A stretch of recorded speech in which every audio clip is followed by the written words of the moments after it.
Hey everyone, welcome back to another 31-minute podcast. Well, today we don't have too many guests, but today I think this is a very important one. Sarah. Hello. Hello. Jackson. Hello. Can't hear you. Usually has a microphone. He's become very popular, young Jackson. I think people love hearing from him, but you don't have any sound today. No. Sarah. Yes. We're up in Brisbane. We are. We're like a travelling roadshow. I know. I can tell you I wouldn't be travelling with all of our gear for many people. It's a trek quite and a a half. setup, Yeah. Nutrition. Yes. Yeah. So as you know, I don't plan anything on our podcast. We just get on and talk about it. So yeah. And Sarah was saying a little bit before we got on here, a bit anxious, but that won't last very long because I really want to get straight into it, if that's all right. Yeah. I've got 1,000 questions to ask. I sent you about 20 or 30 topics the other day just about stuff. So can we start at the very beginning? Sure. So nutrition. Yeah. I've heard with, bodybuilding for a start. Okay. They say it's 80% nutrition. Yeah.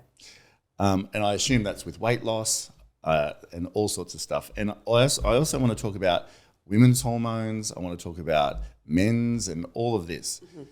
So if someone is listening to this, well, actually, tell us a little bit about you for 2 seconds before we start. Sorry, I already know all about you.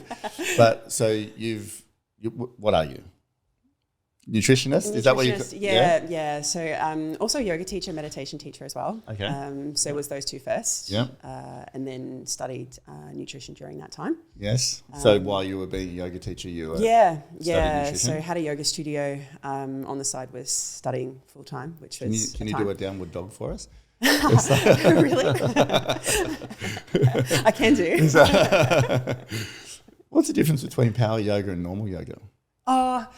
Look. I bought a CD once. I used to do it all the time. Yeah. Like this power yoga thing. Yeah. It's Travis Elliott. Very hard. A muscular guy. As like I don't know if he was half Asian or not, but I can't remember. But he was had a great body. Yeah. I was like, I want that body. Yeah. It was fantastic. It's too hard. I got halfway through. I was like dying. It's challenging. Yeah. I suppose you can do all that. I guess easily. power yoga is more focused on sort of the strength side of things, I suppose. The term power yoga is a little bit like, depends who you talk to. Yeah. So yoga teacher? Yes. And then, so what made you study nutrition? So you're qualified? Yeah, I am. Yeah. So what qualifications do you have? So Bachelor of Health Science. Yeah. I have majoring as such in clinical nutrition. Yeah. Mm-hmm. And what made you do that? To be honest, I look back on my life and I kind of just have followed certain pathways in my lifetime, and kind of looking back, I feel like there's no way that I wouldn't have ended up being a nutritionist, really. But I guess it was mainly through my own journey, family journey, people around me, and then just listening to messages about what I was passionate about along the way, which led me to studying it. So it sounds like health as a whole always it interests you.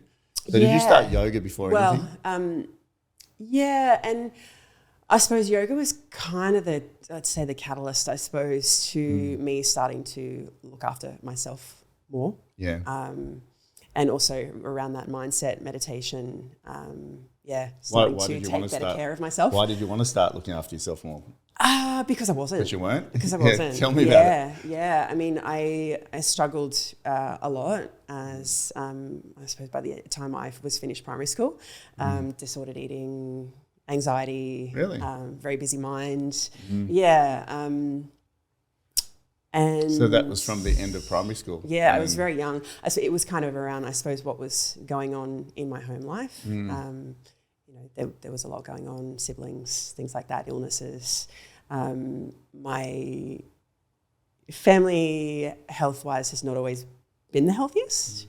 And when I started to learn more about it, and when I started caring about myself more, that led me down that path. So how old were you when you started to do yoga and explore like, hey, I'm going to make some changes here? Yeah, so it was probably about 20-ish. It was actually the loss of a close friend that sort of, smoking a lot, drinking a lot, Did you party eating a lot? poorly.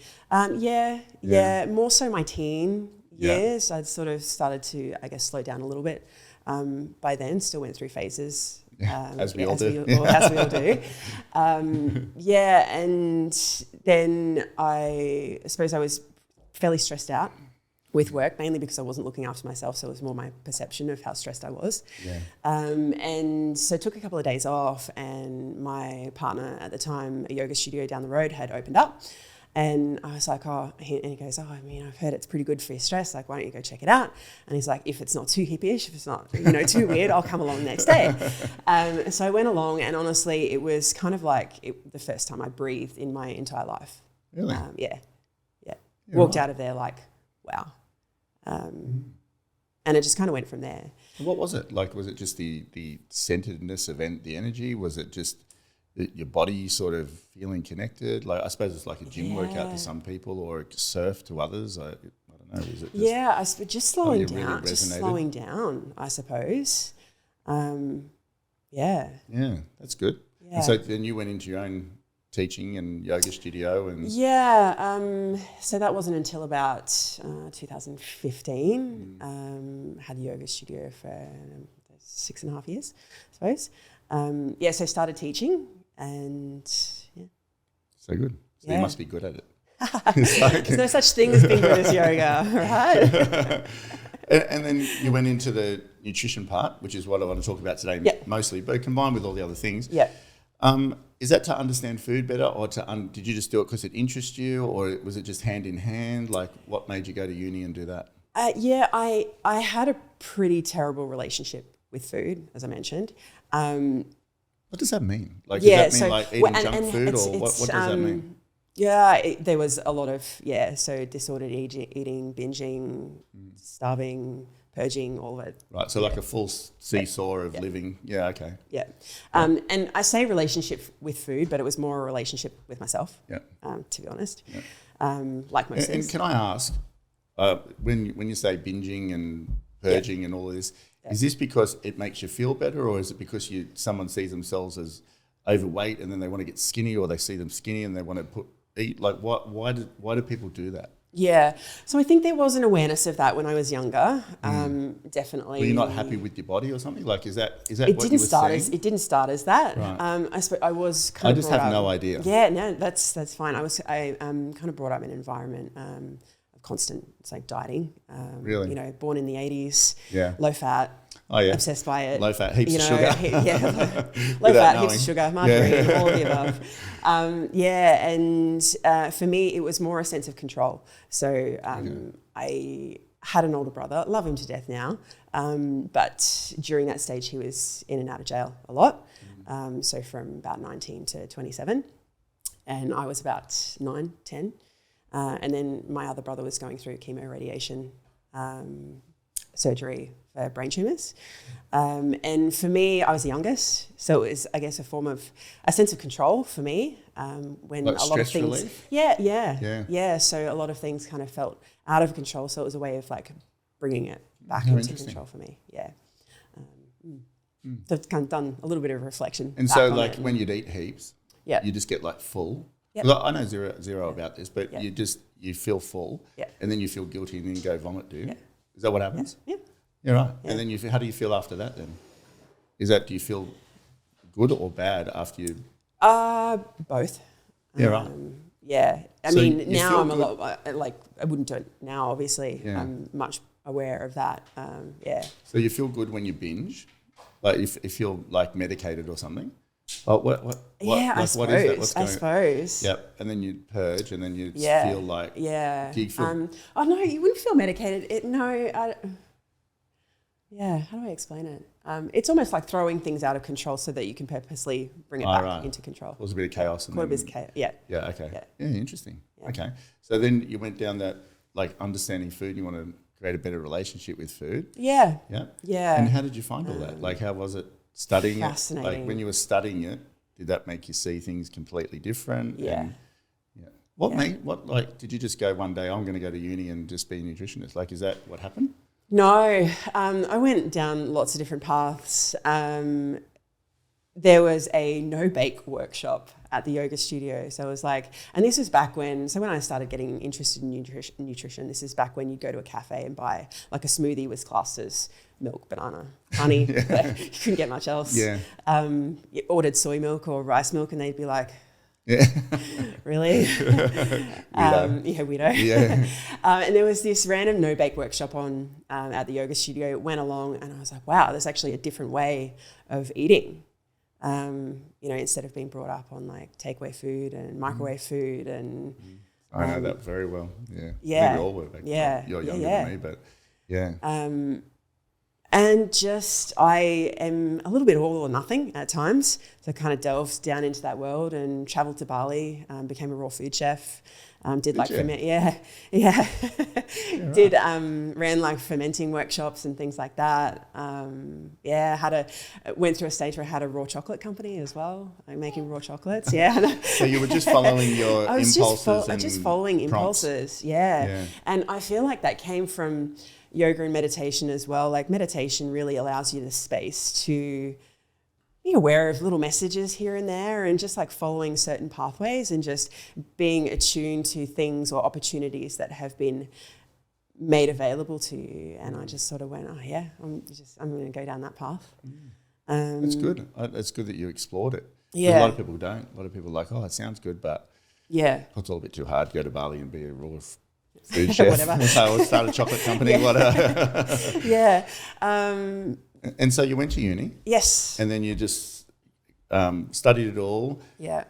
And so then you become a nutritionist, and then what happens? Yeah. You just say, okay, I'm going to start seeing clients now, or like, how does that, like, and then you go, all right, well, I know a bit about food. Like, is that sort of what happened? Yeah, pretty much. I mean, there was a lot of health issues that I had off the back of the way I treated myself when I was younger that I was sort of dealing with even when I was studying. And so it was how I could put those things into place for myself and see what happens. And obviously, had made huge changes in my own life and how I felt. And how's that all going for you now? Like, yeah, good. I mean, it's a constant work in progress. It's it's a lifestyle, I think now. Because I could probably relate to it from a drug perspective. Yeah. Obviously, I was a drug addict, but it's like, I don't think you ever like fix it completely. You just sort of, you manage it a little bit. Like you manage the, I don't know, the damage energy sort of thing that moves along with you. Like I don't get the urges for drugs or anything anymore because I love life too much now, but that's like obviously a lot down the track. Yeah. So when you're that's a key there as well is loving life, like it is. Finding purpose. Yeah. That you no longer want to you no longer want to do that stuff. Yeah, totally. Like it's more important things. Yeah, I say on videos all the time now, you couldn't pay me enough to have a line of cocaine. Couldn't do it. Like I would nothing in the world would make me touch it. Yeah, what's the point? Because you just wouldn't want to give it up now. Like life, not... Yeah. It's like, so tell me about food. You got, what's a macro and a micro? Yeah, cool. Can we just start there for a second? Yeah, sure. Yeah, so macronutrients, obviously, are your building blocks. So your carbohydrates, proteins, fats. So you think about what you need in a larger amount. Yeah, so on the food chart where it's like, that thing where you got proteins or, are they macros? Yeah. Okay. Yeah. And what's a micro? So micronutrients, just as important for functioning in the body, but you generally need them in really small amounts. So things like your vitamins and minerals, so iron, zinc, B vitamins, C vitamins, all that sort of stuff. Okay. So when someone, because I think a lot of people, I'm learning a lot about gut health. Yeah. Like a lot. Yeah. It's actually changed, pardon? Obsessed by it. It's changed my whole view on health. Like unless you've got a healthy gut, you've got nothing. Yeah. Well, you've got other things, like the brain and the heart. But but your gut it's where it's at. Yeah. I mean, the health of your gut determines what neurotransmitters are produced to your brain can function. Yeah. But a good friend, he's become a good friend, Mick, the pod man. I need to try these pods. Yeah. And I've told him about you and I'm going to connect you two together. Have I sent you his number? No. Maybe I gave him you. But, he's an intriguing guy. I would say genius in the gut level and the gut thing. But just the, things that I think, you said it well just then about these diets. Yeah. So low fat, do this, that's really bad for you. Yeah. Like all of this, because I was talking to Mick the other day and I've got lower iron. This is a few weeks back. And he's like, and the doctor said, get an iron infusion. And he said, do not get an iron infusion, whatever you do. Yeah. He said that will harm you more than help you. It'll just be a Band-Aid for 5 seconds and your body's got to, whatever he said. I'm not an expert, so I can't comment. But he said, we're going to start with butter. And I'm like, butter? He's like, how much butter do you have a day? And I'm like, none. Because I'm of that old learnings that if you want to look lean, don't eat butter and don't eat this. I've been eating, those big slabs of grass-fed butter. Yeah. I've been eating slices of them, not 2 a day with the pod, and I actually feel heaps better. Yeah. Not instantly. Fat's super important. Super important. I didn't realise. Yeah. And I'm like, and I love butter. Yeah. Fat is behind building your hormones. Tell me about it. Tell me about that. Like, so we were talking about hormones before. Yeah. And we talked many times on the phone, and the conversation maybe we had yesterday, I think it was, and you were saying if your hormones are out, everything is out. Yeah.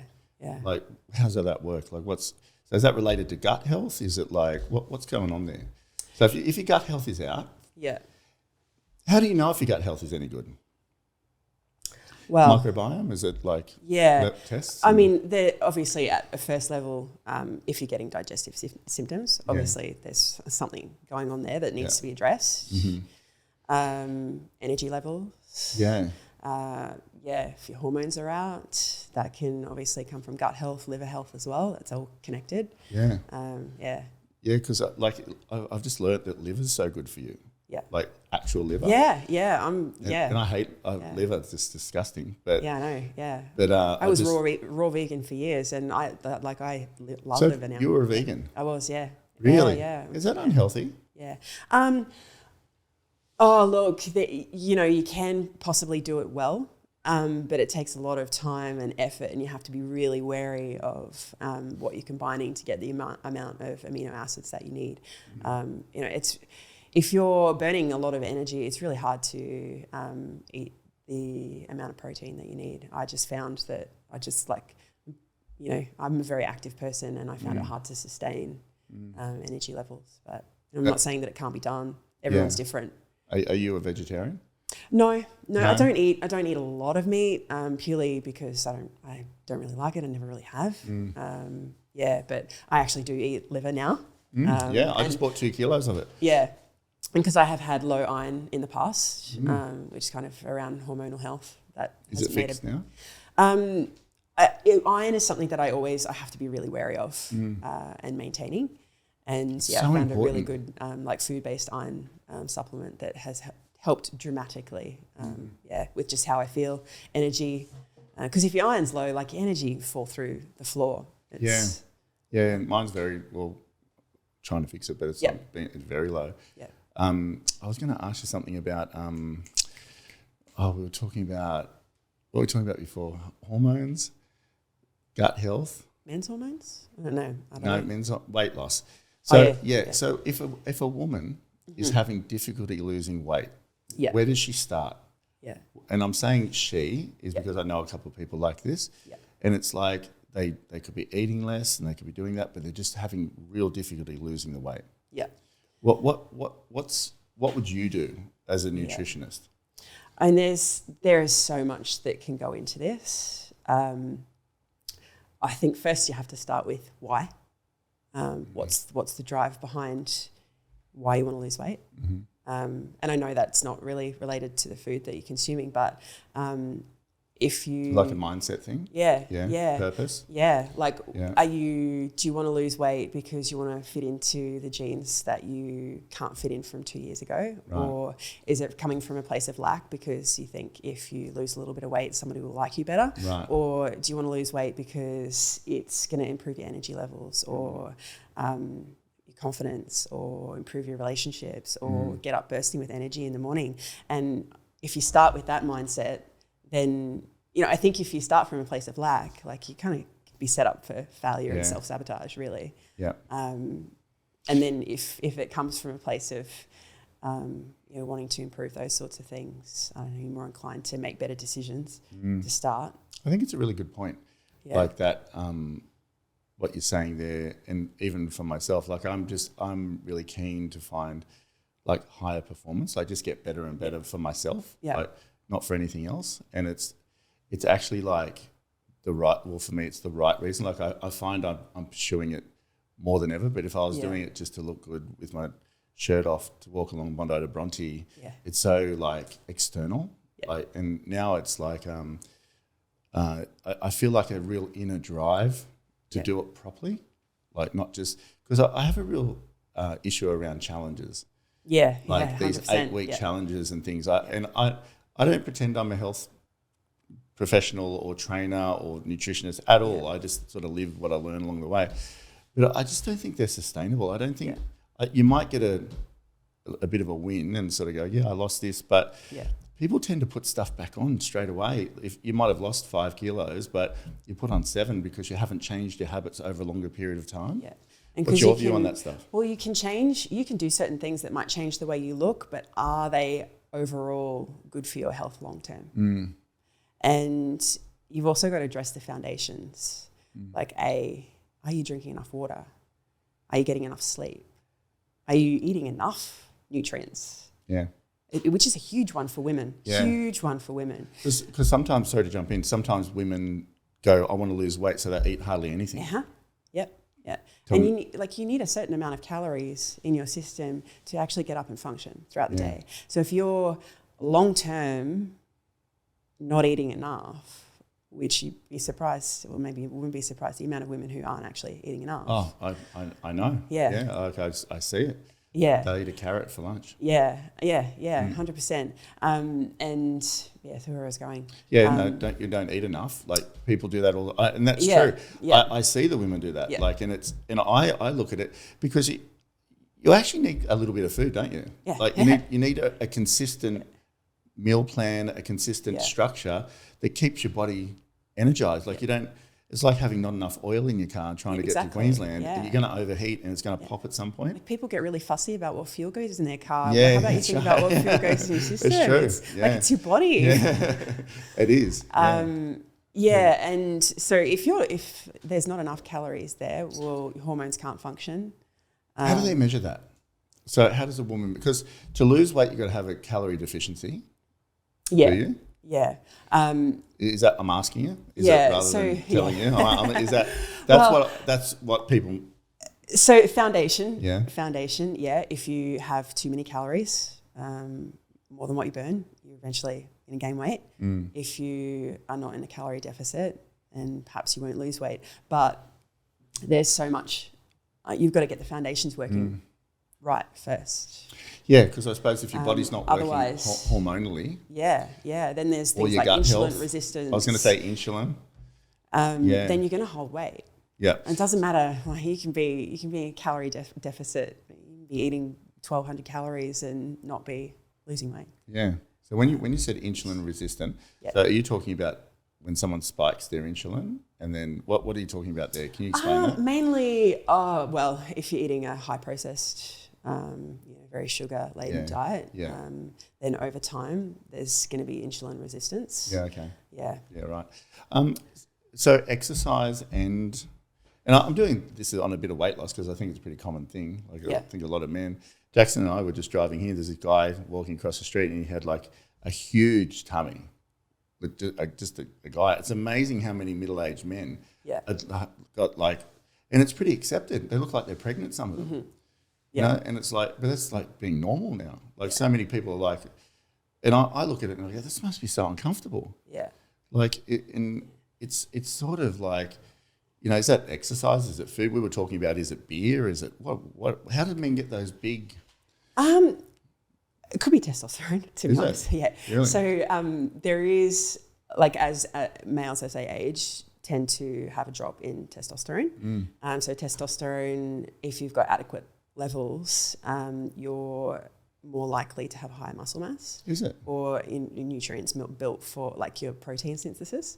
So often what can happen if you're not looking after your sleep, stress, nutrient intake, you get to middle age, there'll be a sudden drop in testosterone, mid spread. Is that what happens? Is that why the part of the reason? Yeah. Yeah. Wow. Yeah.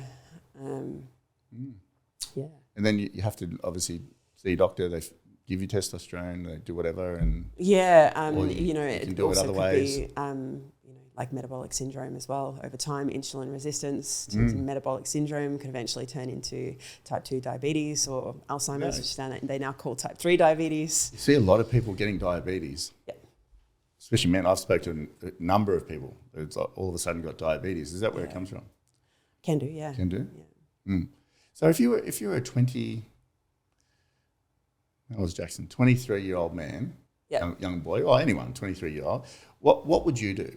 Like if you were going to, like if you go, I'm going to live the optimum life, how would you live life knowing what you know about food? If I was a 22-year-old guy. Yeah, or a woman. You know, like if you're 22 years old, because it's you're a bit unbreakable then. You just do whatever. Yeah. So if you could look back now and go, if I was 22 and onwards, what would you do to structure your life diet-wise, and how would that look for you? The foundations, because if you don't look after the foundations, they're going to catch up on you. Mm-hmm.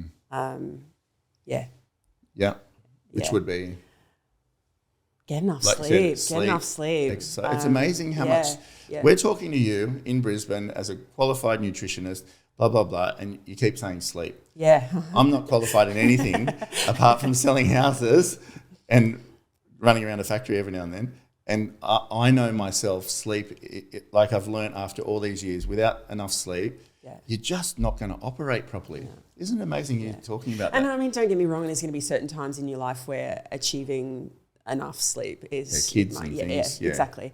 Yeah. I think Jackson took away a big chunk of my sleep when I was a kid. He just used to get up like 10 times a night. It was like, I said to Karina don't worry, I won't say it. I was like, doesn't matter.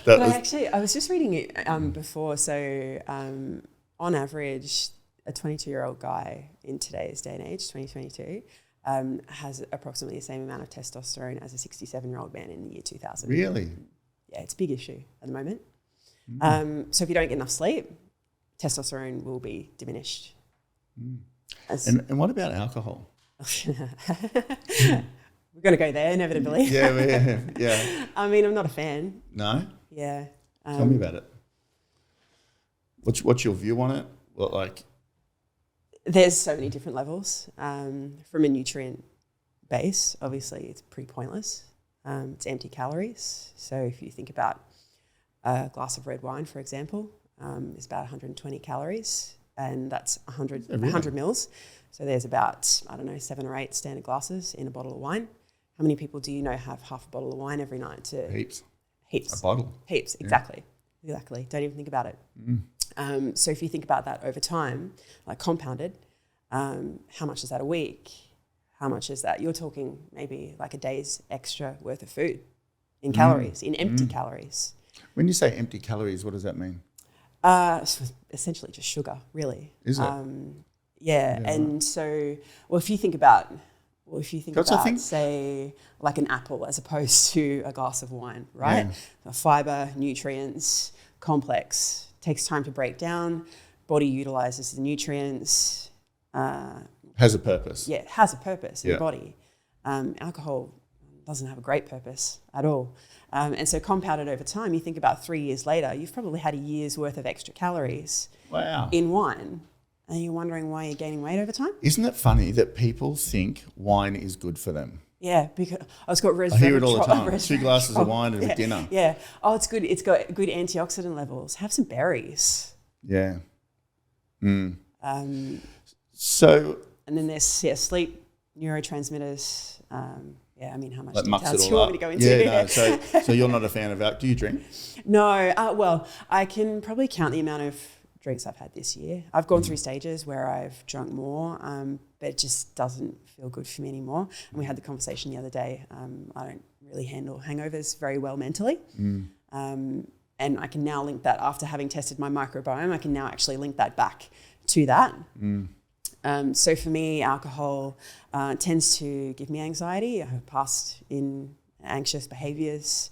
So I do have to be kind of wary of that.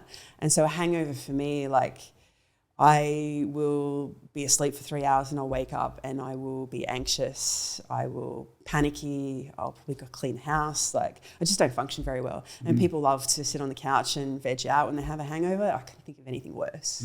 So I'm at a point now where I'm like, I don't want to feel like that.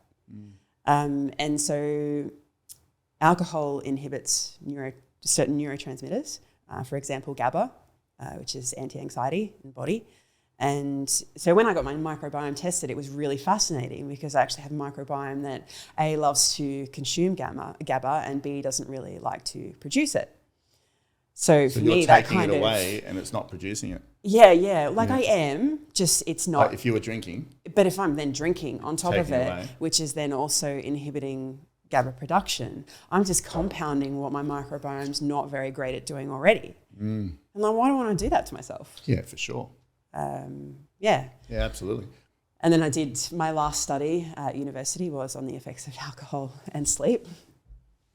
So there's lots of rabbit holes we can sort of go down. I love a rabbit hole. So alcohol. But it's so true what you're saying, Sarah. Yeah. Because it is so widely. Friday night I'm just going to go out and have all these drinks, and then it's interesting to hear what you're saying about anxiety. Which, I think I'm very similar. And it's like, in the moment, it sounds great, but what is the next day and the next day? But then hearing what you're saying, even like over a year, you think about it that way, of course people are going to have high anxiety. 100%, just from that one 100%. thing. If their microbiome is what you're saying is like even more susceptible to it. And I know some people can handle it and do whatever, that's all fine. But think about in society today, it's very stressful. Yeah. And you want to add to that? But they think they're handling it, but are they, like, where in the body's not handling it is the issue. Just because you can't see it. Yeah. And I don't think it's until you live without it for a period of time that you actually start to go, whoa, life is amazing. Yeah. And because it just is, and it's I could talk about that topic for a long time. It's like the one drug in society that's kind of people give you a hard time for not taking. Like, depending on who you hang around. Social. Well, what's that thing? It really bugs me when people say it to me. Never trust a non-drinker. Never trust a non-drinker. Like I literally stand there. They say it to me because I don't drink. I go, no, I don't drink. And they go, never trust a non-drinker. Yeah. And I'm like, I can't believe you're saying that to my face.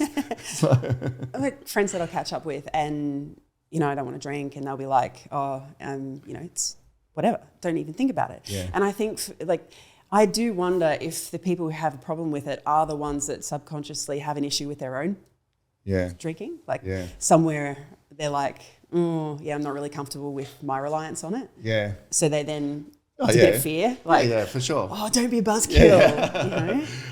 I've been doing like cocaine over the years, and it's like, if someone's there, like, come on, do it with me, come on. And if they're like, nah, you try 10 times harder because you are actually feeling a bit like, you just want to them to be included and everyone to be like, yes, let's do this. And like alcohol in the moment, sure, it's actually designed to, so what it does, it causes a sharper rise in neurotransmitter adenosine. So it makes you feel a bit relaxed, stress is gone, can relax you, make you feel a bit sleepy. People might rely on it to get a good night's, or they think they're getting a good night's sleep, but actually that sharper rise in that disrupts your sleep-wake cycle.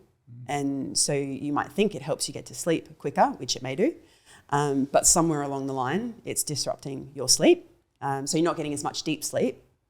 And therefore you can wake up in the morning and you're like, I had like 9-10 hours sleep and I'm still groggy and I don't know why. And you don't really associate it with the 2 drinks that you had the night before because it helped you get to sleep. Interesting. But it's really messing with the amount of deep sleep that you're getting overall. Yeah. It's so.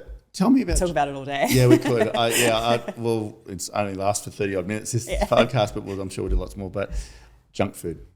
Yeah. So. Take the word food off it. Yeah, it's just junk. It's just junk. And what do you class as a junk food? Is anything processed? Is it? Well, the word processed. There's lots of things that are processed. Like the word processed is if you cook something, that's technically processing it, right? But yeah, like anything with added sugar, preservatives, pretty much anything in a box, anything in a packet, you know, it lasts a long time sitting on the shelf. Yeah. That's sort of an indicator, isn't it? Yeah. It's like all the middle shelves in the shopping centre. What about meal plans? Like, are you a meal plan fan? I've just got a meal plan from a bodybuilding coach because I've got some body goals I want to achieve. And yeah, like, I have to say, it's like I thought I knew a little bit about food. I sort of did, but yeah, it's very structured. I don't have to think about it. yeah. Like, is that something you do for your clients? You're not a meal plan fan, or? I find a lot of people won't stick to it. Yeah, okay. A lot of people work better on, it depends where you are in your journey. A lot of people work better on small habits, small changes, things that they can change to what they're already doing over time. Some people love structure. Give them a meal plan, they'll follow it for 6 months. No, easy, yeah. It depends on the person that you're working with. What about meal prep? I'm a huge fan of meal prep. You're a huge fan? Yeah. I mean, my days can be long and can be, and it settles any food anxiety for me. It's just the type of person that I am. If it's not ready, you sort of go, we just did it out the front here. I'm like, I just need some porridge, Jack. And because I'm usually like, got it all ready because we had to fly up here. I ate before the thing, got off, and we went to a cafe, had scrambled eggs and salmon. I'm here and I'm like sort of a bit hungry still, and I said to Jack, I just need to have some porridge because that's what I would have usually next. But the place across the road has it. But without that, I would have had to have a muffin or a something. Yeah. And you tend to like just soothe the craving. Yeah. I think it's that meal prep. And it gives you that freedom of your day as well. So do you meal prep for the week or the day? Usually I do a lot on a Sunday for some of the week. Do you eat rubbish? No? No, I don't. And it's funny, I only just had this conversation with someone, I think it was yesterday, and I'm like, if you like cake or like Cadbury chocolate, for example, I don't actually like the way it tastes anymore. Yeah. And you will find over time when you make changes to your diet and you figure out what makes you feel good, what gives you energy, over time you actually won't taste like food. Yeah, absolutely. Yeah. Your body just moves right away. Yeah. So when you eat junk food, what does it do to your gut? Oh, it's not great. No, but is that why gut health isn't that great? Because of its type of food? What does it to? Because if gut health is, and we're going to do lots of stuff, you and I. Yeah. And it's like, so when we talk about gut health, that's the microorganisms in your gut, is it? Yeah. So that you've got your microbiome, you've also got your gut mucosal lining. So what can happen there over time is a lot of processed foods can cause damage to that internal lining. And so your mucosal lining of the gut is very closely connected to your immune system. So like 80% of your immune system is in digestive system. And so then over time, then your immune system starts to respond to perhaps like particles of food. And that's where you think of the whole like intolerances that are so common these days. Like everyone's intolerant to everything. Yeah. Is that what that is? Yeah. So unless, obviously there's celiac disease and there's allergies and they're different.